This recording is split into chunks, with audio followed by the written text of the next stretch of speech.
بسم الله الرحمن الرحيم. يا أيها المدثر قم فأنذر وربك فكبر وثيابك فطهر والرجز فاهجر ولا تمنن تستكثر ولربك فاصبر فإذا نقر في الناقور فذلك يومئذ يوم عسير على الكافرين غير يسير ذرني ومن خلقت وحيدا وجعلت له مالا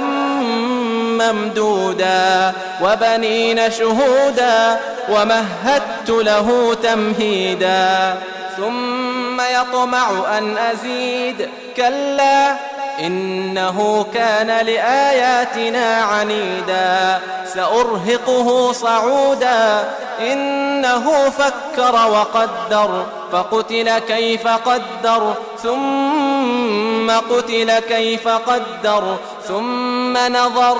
ثم عبس وبسر ثم أدبر واستكبر فقال إن هذا إلا سحر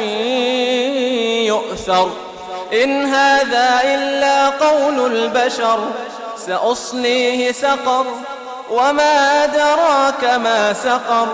لا تبقي ولا تذر لواحة للبشر عليها 19 وما جعلنا أصحاب النار إلا ملائكة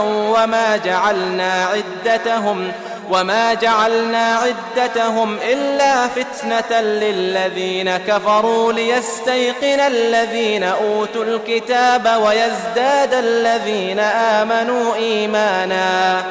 ولا يرتاب